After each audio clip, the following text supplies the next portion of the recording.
In the winter of 2019, a team of medical examiners entered a compound in the Carpathian Mountains that had been sealed for 63 years. What they found inside would challenge everything we understand about human biology. The family living there had followed a single tradition for 10 generations. They believed their blood held a sacred purpose. They believed mixing it, concentrating it, preserving it within their own lineage would grant them something extraordinary. They were right. But what they created, no textbook could explain. No doctor could classify. No one could have predicted that dedication to an ancient practice would produce a human being whose very existence defies medical science. This is not a story about myth. This is not folklore passed down through campfire tales. This is documented, verified, and deeply, profoundly real. Inside that compound, researchers discovered medical records spanning 3 centuries.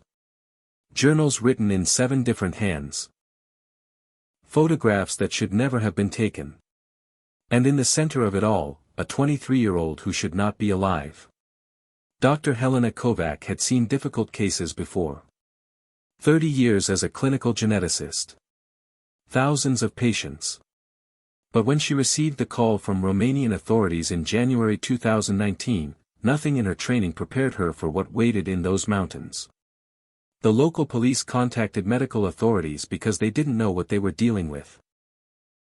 They'd received reports from a postal worker who noticed the family hadn't collected mail in months. When they entered the property, they found someone who needed immediate medical attention. But the moment preliminary blood work was run, every alarm in the medical system activated. The blood samples showed anomalies that shouldn't exist in a living human. Genetic markers that contradicted each other. Cell structures that appeared both ancient and impossibly young. Dr. Kovac assembled a team of 12 specialists. Each one sworn to confidentiality. Each one about to have their understanding of human genetics fundamentally altered. The compound itself told a story. Built in 1702, it had housed the same family for 317 years. No one had ever left permanently. Marriages happened within. Births happened within. Deaths happened within. The family name was Văduva. In Romanian, it means the widow. But there had been no widows here. Only a bloodline so carefully controlled, so meticulously preserved, that by the 10th generation, something had changed at the cellular level. When historians first opened those journals, they thought they were reading fiction. The level of detail was extraordinary. Every birth, every marriage, every genetic trait carefully documented. They tracked eye color, bone density, blood type, even temperament across 10 generations. This wasn't a family. This was a controlled experiment that lasted 3 centuries. But an experiment with what goal? What were they trying to achieve? And more importantly, had they succeeded? If you're still watching, you need to hear what comes next. Because what this family did, what they created, forces us to confront questions about human ambition, about the limits of tradition, and about the price we pay when we try to transcend our own nature. Stay with me. The truth gets darker from here. To understand what happened in 2019, we must return to the beginning. To a man named Dimitri Văduva, a physician who had studied in Vienna during a time when medicine walked the razor's edge between science and superstition. Dimitri believed he had discovered something profound. He believed that human blood carried memory. That it held the accumulated knowledge and strength of every ancestor. And he believed that if blood was kept pure, kept concentrated within a single family line, it could be enhanced. His first journal entry, dated March 14, 1702, describes the beginning of the great work. His children would marry as he directed. Their children would marry as he directed. Each generation would strengthen what came before. In 10 generations, perhaps fewer, they would see the result. They would create a human being who carried the undiluted essence of their line. A living archive of everything they were. Dimitri had 6 children. He arranged their marriages to distant cousins. The next generation, he brought the bloodline even closer. By generation 3, first cousins were marrying. By generation 5, the genetic pool had narrowed to a single family unit, isolated in the mountains, following Dimitri's instructions as though they were holy scripture. What Dimitri Văduva created was essentially a genetic bottleneck by design. In nature, this usually leads to extinction. Genetic diseases compound. Immune systems weaken. But the Văduva family, they seemed to be tracking different outcomes. They were selecting for specific traits and eliminating others through controlled reproduction and, according to the journals, selective infanticide. The journals from generations 1 and 2 read like scientific papers. Clinical. Detached. But in generation 3, the entries change. A woman named Ileana Văduva begins to write about dreams. Vivid, recurring dreams where she sees through the eyes of her great-grandfather Dimitri. She writes about memories that aren't hers. About knowing things she was never taught. Her handwriting grows increasingly frantic across 50 pages dated 1781. Ileana's final entry describes feeling all of them inside her. Every Văduva who came before. Their thoughts crowding her own. Her daughter would be stronger. Would carry all of them. This is what Father Dimitri promised. But he never said it would feel like drowning. Ileana died 3 days after childbirth. Her daughter, Ekaterina, survived. And the experiment continued. Generation 4. Generation 5. Each one documenting stranger phenomena. Shared memories. Simultaneous thoughts between family members. Children born knowing the language their great-grandparents spoke. But Generation 6 is where the physical changes began. Where the blood itself started to transform. When researchers compared blood samples across the generations, they had preserved samples stored in the compound cellar, they could see the evolution. Generation 1 looked like normal human blood. By Generation 6, the cellular structure had begun to change. The chromosomes were rearranging themselves. Forming patterns never seen before. But Generation 3 changed everything. Because Ekaterina, the daughter who survived, made a choice that would echo through every generation that followed. She didn't just continue her great-grandfather's work. She accelerated it. And what she set in motion would produce, 7 generations later, a life that no one could explain. The Văduva journals are now stored in a climate-controlled vault in Bucharest. Researchers are still analyzing them. Still trying to understand how a family sustained this practice for so long. The answer lies in how they justified it. In what they believed they were creating. Dimitri Văduva was not insane. He was a product of his time. An era when bloodlines determined everything. When royal families intermarried to preserve power. When physicians believed in humors and miasmas. His idea, that blood carried inherited traits that could be concentrated, wasn't far from the emerging science of heredity. He was simply willing to take it further than anyone else dared. His method was systematic. He kept meticulous records of every family member's health, intelligence, and physical capabilities. He noted everything from the age of first tooth eruption to the speed of wound healing. And he saw patterns. Children born from closely related parents did show certain consistent traits. Stronger bones. Faster reflexes. Better memory retention. But they also showed something else. Something Dimitri initially dismissed as coincidence. In his later journals, Dimitri mentions what he calls sympathetic episodes. Moments when family members would speak the same words simultaneously. When one person's injury would cause another to feel phantom pain. He documented these events but couldn't explain them. He died in 1754, believing his experiment had failed. He never knew what was coming. His son, Andrei, continued the work with religious fervor. He interpreted the sympathetic episodes not as anomalies, but as proof the bloodline was developing a collective consciousness. He tightened the breeding restrictions further. Married his daughter to his brother's son. Their child, Ileana, was generation 3. And Ileana was the first to truly feel the weight of what her family had done. Ileana's journals describe experiences that sound like madness.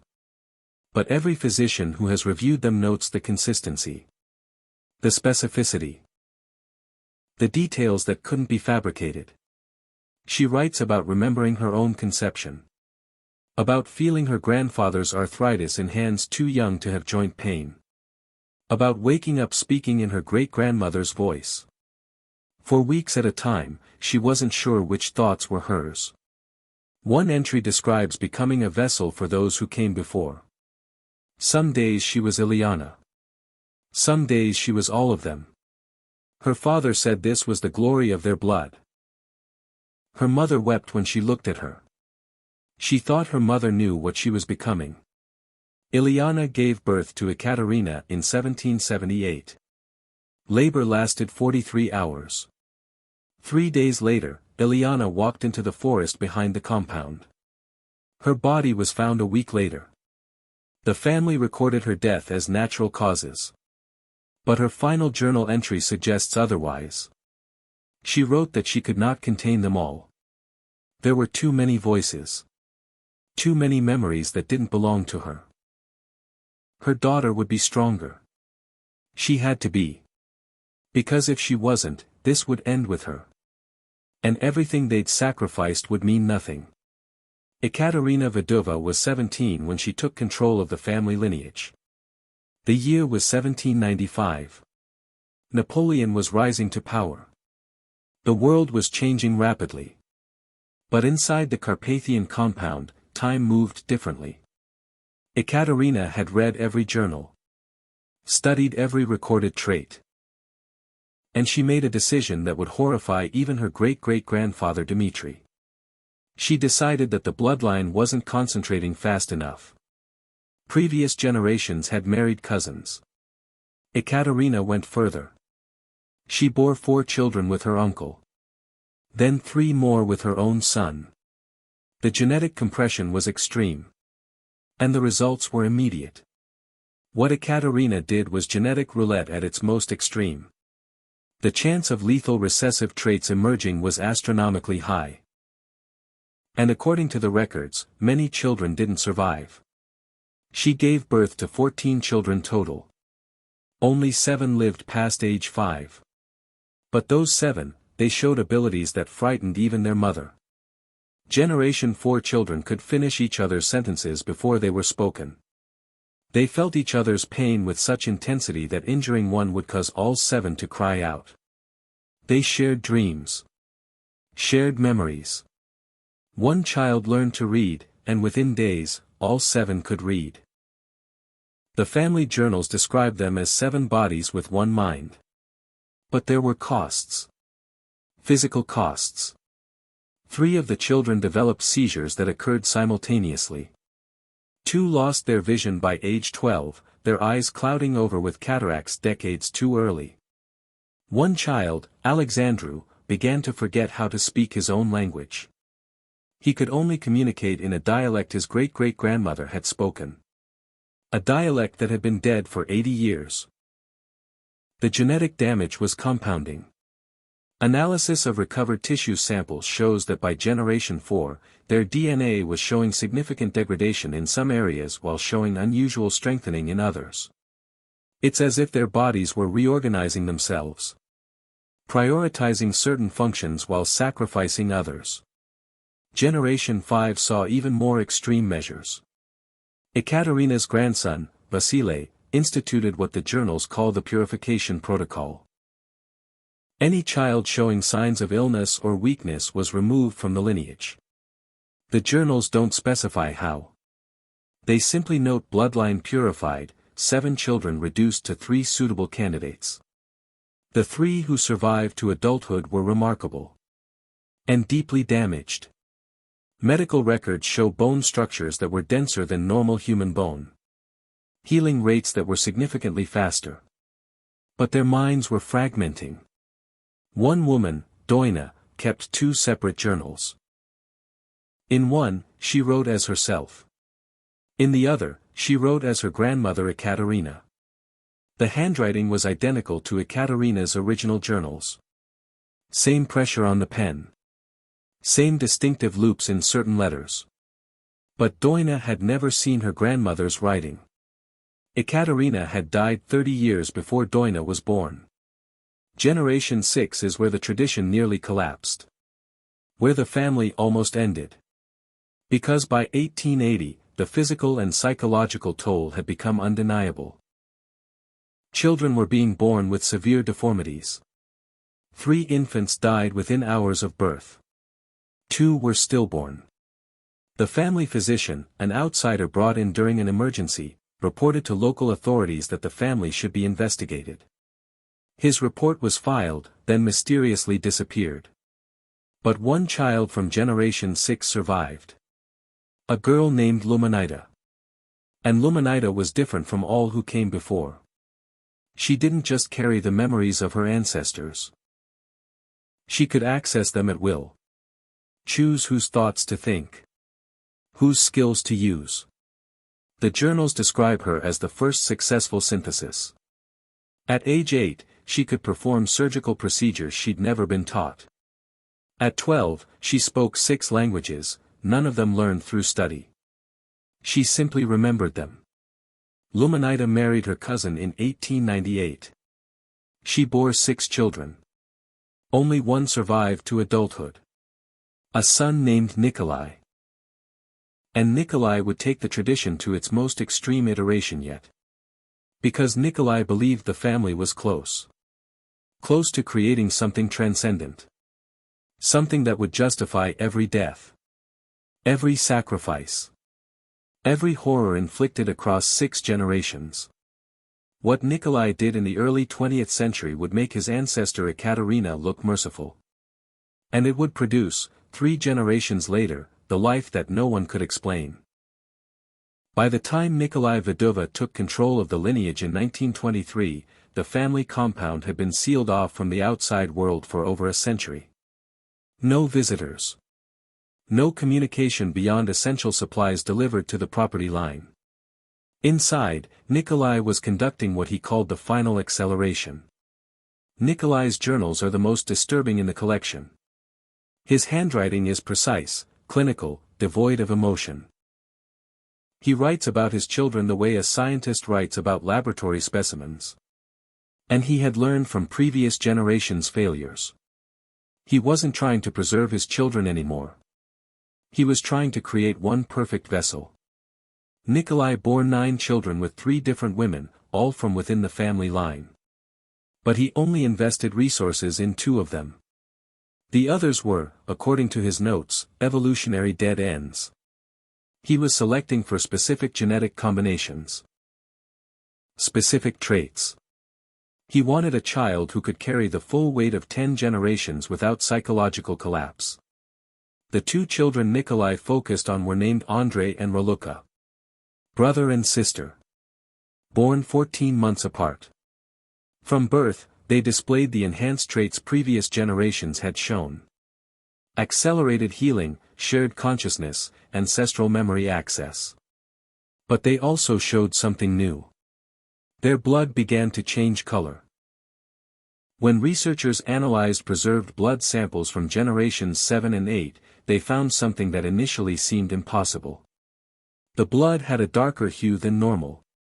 Not because of disease or contamination, but because the hemoglobin structure had fundamentally altered. It was carrying oxygen more efficiently than normal human blood. Their bodies were adapting to the genetic stress by becoming more. Andrei and Raluca were married in 1945. Both were 22 years old. They had been raised knowing they would marry. Knowing their purpose. According to Nikolai's notes, they accepted this with what he describes as appropriate resignation. They understood they were not individuals. They were continuations. And their children would be the pinnacle. Raluca gave birth 3 times. The first 2 children died within weeks. The medical notes are vague, but they reference incompatibility with sustained life. The 3rd child, a daughter named Elena, survived.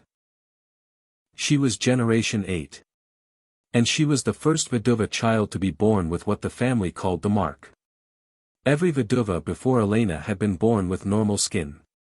Elena emerged with dark patterns covering 30% of her body. Patterns that looked almost like circuit boards. Like pathways.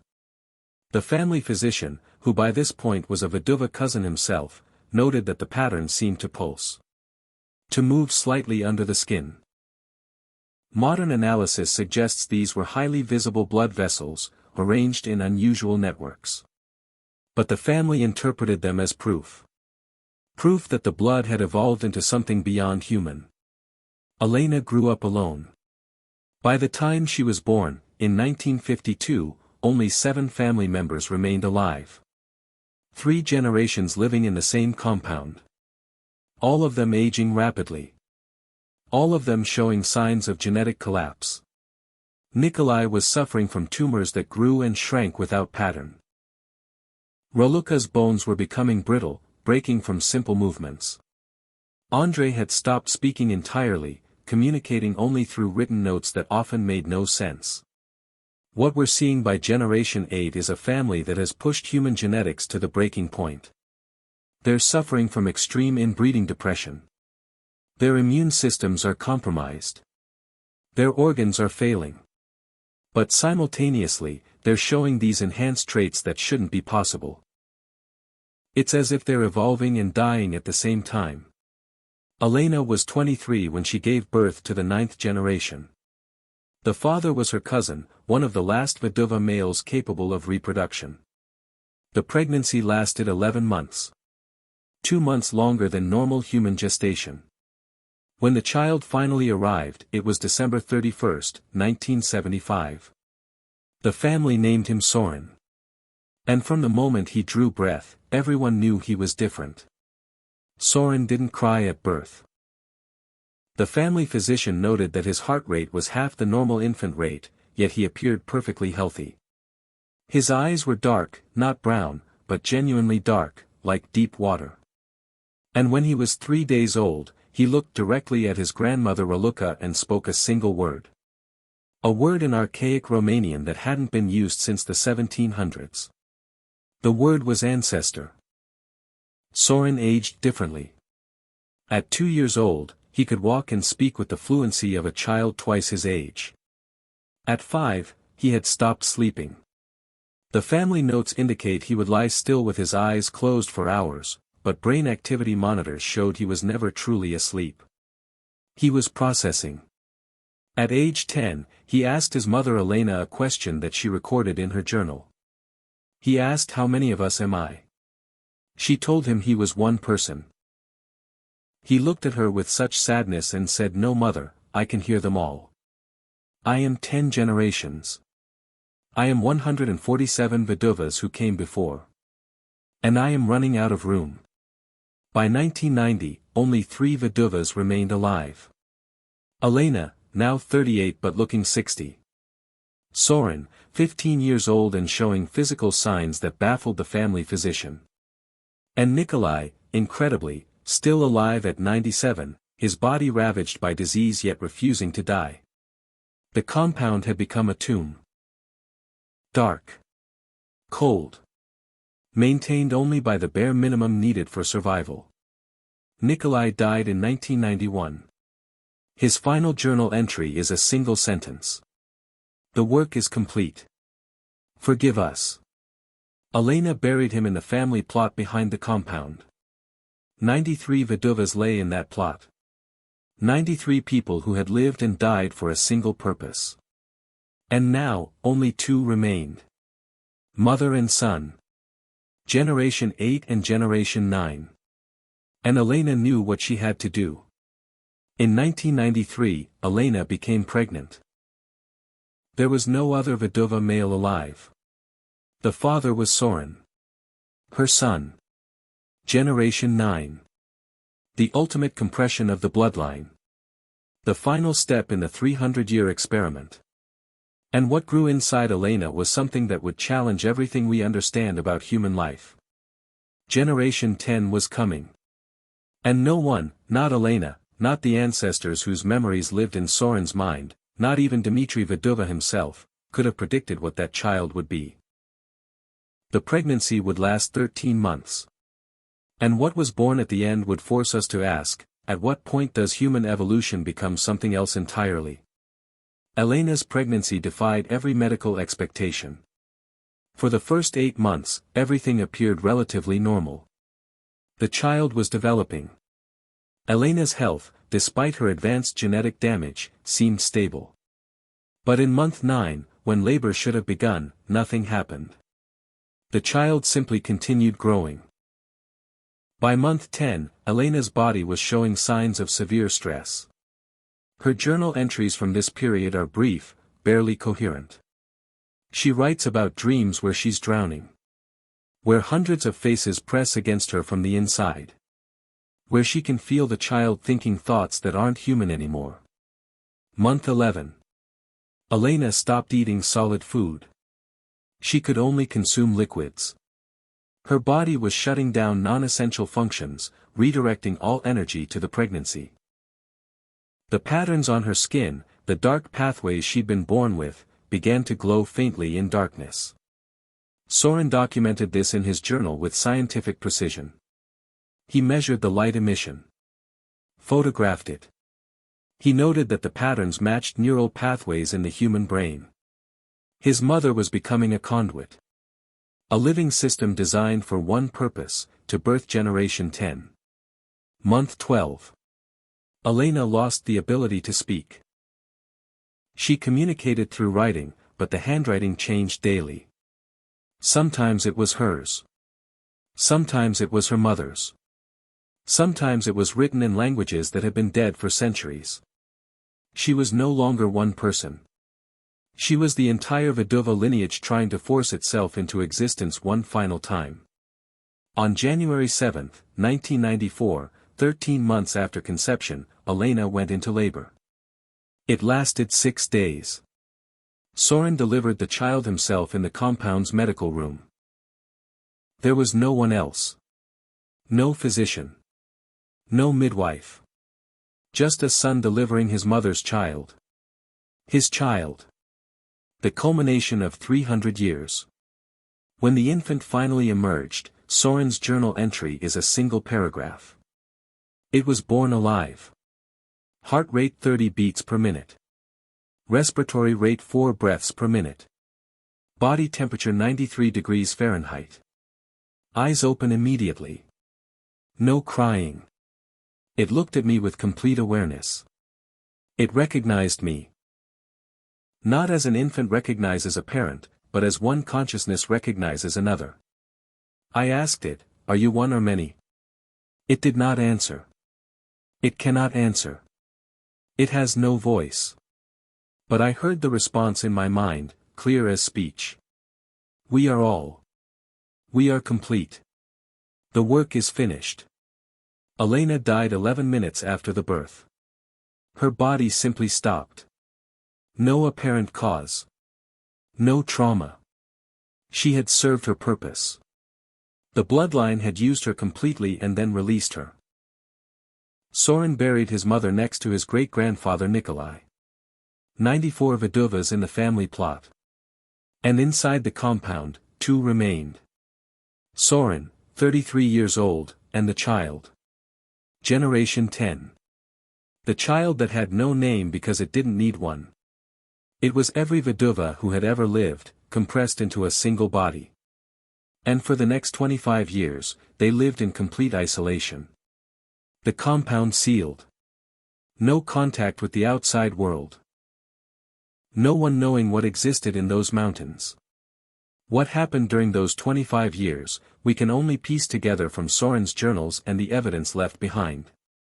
The child grew, but not like a normal human. At age 5, it had the physical development of a 12-year-old. At 10, it stopped aging visibly. Its body had reached some kind of equilibrium. Some optimal state. The patterns that had covered Elena's skin covered this child's entire body. Every inch. And they were more than just visible blood vessels. They were a new kind of circulatory system. A network that connected every cell with unnatural efficiency. The child's blood, when Saurin tested it, was unlike anything in the medical records. It was darker than Andrei and Raluca's had been. Almost black. And under a microscope, it didn't look like blood at all. It looked like liquid information. Like each cell carried not just oxygen and nutrients but memories, knowledge, consciousness itself. The child demonstrated abilities that Saurin could barely comprehend. It could heal from injuries in hours. It could go weeks without food or water. It didn't sleep. It didn't dream. Because it was already living in a state that was half dream, half memory, accessing 300 years of accumulated experience simultaneously. Saurin tried to teach it things, language, mathematics, history, but it already knew everything he knew. It knew everything every Văduva had ever known. At age 15, the child performed a surgical procedure on Saurin, removing a tumor that had begun growing in his brain. It did this without training, without hesitation, using techniques that wouldn't be developed in mainstream medicine for another decade. It simply remembered them from ancestors who had been physicians, who had studied in Vienna, in Paris, in universities that no longer existed. But there were problems. The child experienced pain constantly. Not physical pain, but psychological anguish. It told Saurin, through their strange mental communication, that it could feel all of them. All 147 Văduvas. Each one still conscious inside it. Each one trying to express themselves. The child wasn't a person. It was a chorus. A collective. And the voices never stopped. It tried to separate them, to give each ancestor their own time, their own moment of control, but there were too many. They overlapped. They fought for dominance. Some days it moved with Elena's mannerisms. Some days it spoke with Dimitri's precise diction. Some days it was Ileana, drowning in memories, begging to be released. Saurin aged rapidly during these years. The genetic damage caught up with him. By 40, he looked 70. By 50, he was failing. His organs were shutting down one by one. But he couldn't die. Not yet. Because someone needed to document what they had created. Someone needed to ensure that when the world finally discovered Generation 10, there would be a record. An explanation. Proof that this wasn't a hoax or a delusion, but the result of 3 centuries of human determination taken to its most extreme conclusion. In 2018, Saurin knew he was dying. He had perhaps months left. He made arrangements. Left instructions with the postal service to check on the compound if mail went uncollected. He wrote final journal entries explaining everything. And then he prepared the child for what was coming. For discovery. For the world to finally see what the Văduva family had created. Saurin died in November 2018. Alone except for Generation 10. His last journal entry reads, "I am the last natural-born Văduva. When I die, only the synthesis remains. Only the collective. I do not know if what we created is human anymore. I do not know if it should exist. But it does exist." And now the question becomes, what do we do with a life that is 147 lives compressed into one body? What do we do with evolution that happened too fast, that skipped millions of years and went straight to something we have no name for? I cannot answer these questions. I leave them to whoever finds us. May they have more wisdom than we did. May they understand what we could not. The work is finished. And I am so very tired. When authorities entered the compound in January 2019, they found Saurin's body preserved in the cold. And they found Generation 10, alive, sitting in the medical room, surrounded by 300 years of journals. The child, now 25 years old but looking perhaps 18, didn't resist. Didn't flee. It had been waiting. It knew someone would come. When medical teams arrived, when Dr. Kovac first examined it, the child spoke its first words to an outsider.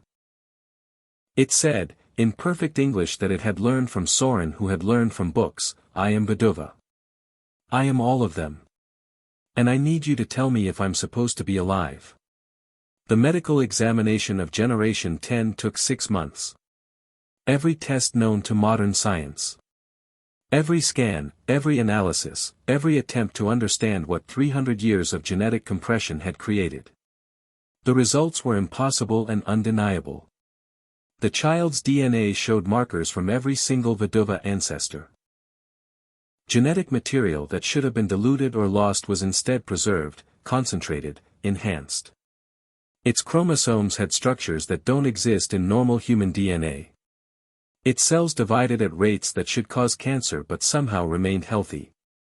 Its brain showed activity patterns that looked like 10 brains functioning simultaneously. It wasn't telepathic. It wasn't supernatural. It was simply what happens when a family decides that bloodline is everything, and pursues that belief with absolute dedication for 10 generations. Dr. Kovac's team consulted with geneticists, neurologists, ethicists, and philosophers from around the world. Everyone who examined the evidence came to the same conclusion. This was human. It was born from humans. It had human DNA. But it was also something beyond human. An evolutionary branch that happened in isolation. A genetic experiment that succeeded in creating something new, but at a cost that was almost incomprehensible. 94 people had died.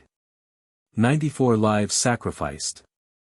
Countless children who didn't survive infancy. Generations of people who lived only to breed, only to pass on blood, never allowed to be individuals. All for this. All to create one being that carried all of them.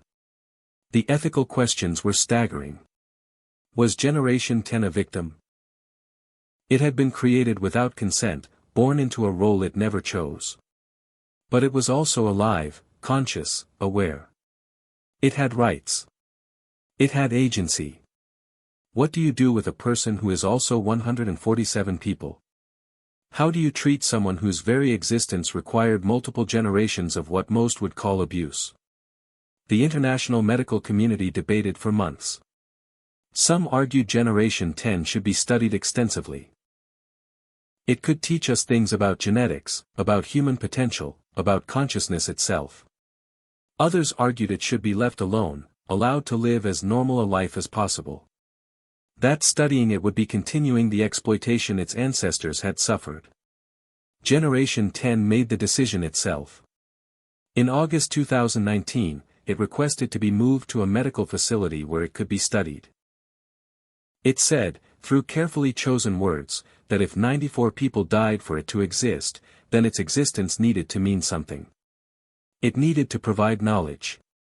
To help us understand what humans could become, for better or worse. It volunteered for research. Volunteered to be examined, tested, analyzed. Not because it wanted to, but because it felt it owed that to all the Văduvas who came before. It said, I am their legacy. I am their justification. If I contribute nothing, if I am just a curiosity, then they all suffered for nothing. Let me be useful. Let their sacrifice have meaning, even if that meaning is just a warning about what happens when humans try to control their own evolution.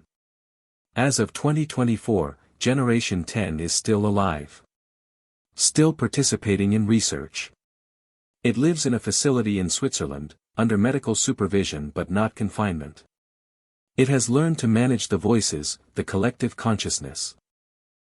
It has found ways to give each ancestor their time, their moment to experience the world through its senses. Some days it paints, because Doina loved painting.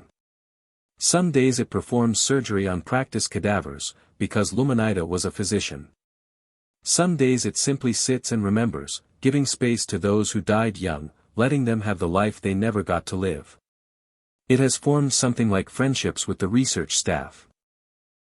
It has expressed interest in music, in literature, in all the things it never experienced while isolated in the compound. The researchers say it's remarkably well adjusted, considering. But they also say that it suffers. That despite all its abilities, all its enhanced traits, it experiences loneliness on a level most humans can't comprehend. Because it can never truly connect with another individual. It is never alone because it's always surrounded by the ancestors in its mind, but it's also utterly isolated because no one else can understand what it means to be 147 people at once. It asked Dr. Kovac once if she thought it should have children. If the bloodline should continue. She told it that the choice was its own. But privately, she told her colleagues that the thought terrified her. What would Generation 11 be? What happens when you breed someone who is already a genetic collective? Would the child be even more concentrated? Or would the bloodline finally collapse under its own weight? Generation 10 decided not to have children. It said the experiment had gone far enough. That 300 years was enough. That 94 deaths were enough. It would be the last Văduva. When it died, the bloodline would end. And perhaps that was the most human choice it could make. To recognize when something has gone too far. To understand that just because you can continue doesn't mean you should. The Văduva compound still stands in the Carpathian Mountains. It's been sealed off, declared a historical site. Researchers occasionally visit to examine the journals, the medical records, the evidence of what happened there. It's become a case study in medical ethics. In the dangers of unchecked human ambition. In what happens when tradition becomes more important than individual human dignity. Some people call Generation 10 a miracle. Others call it an atrocity. The truth is probably both. It's a miracle that 300 years of genetic compression produced a viable human being at all. It's an atrocity that 94 people lived and died solely to make that happen. It's a testament to human determination and a warning about human hubris. It's proof that we can push our biology further than we ever imagined, and proof that we probably shouldn't. The question that haunts everyone who knows this story is simple. Was it worth it? Did the creation of Generation 10 justify the suffering of 9 generations before it? And the answer, uncomfortably, is that there is no answer. Because how do you measure the value of a human life against the cost of creating it? How do you weigh existence against the price paid for that existence? Generation 10 itself doesn't know. It lives each day carrying the weight of all who came before. It exists because they existed. It suffers because they suffered. And it endures because that's what the Văduvas did. They endured. Through pain, through isolation, through the slow degradation of their humanity, they endured. And now their collective consciousness lives on in a single body that walks and talks and breathes in a facility in Switzerland, a living reminder that humans can achieve almost anything if they're willing to pay the price. But some prices are too high. Some achievements come at costs that can never be justified. The Văduva bloodline proved we can control our evolution. But it also proved that we lose ourselves in the process. That in trying to become more than human, we risk becoming less. Generation 10 is alive. But is it living? That's the question that has no answer. That's the question that will haunt medical ethics for generations to come. Because 300 years of tradition created a life no one could explain. And now we have to decide what that life means. This is not a story with a moral. This is not a tale with a clear lesson. This is simply what happened when one family decided their blood was sacred and pursued that belief to its ultimate conclusion. The Văduvas believed they were creating something extraordinary. They were right. But extraordinary doesn't always mean good. Sometimes it just means unprecedented. Unexplainable. And utterly, devastatingly human in its ambition and its cost. If you've stayed with this story until now, you've heard something that challenges our most fundamental beliefs about human nature, about family, about the limits of scientific pursuit. This isn't just history. This is a mirror held up to our own ambitions. Every time we try to perfect ourselves, to push beyond our limitations, to create something greater than what we are, we walk the same path the Văduvas walked. And we must ask ourselves the same question they never asked. Just because we can, should we? Share this story. Discuss it. Debate it. Because the questions it raises don't have easy answers. And the only way we learn from history is by refusing to forget it, no matter how dark it gets.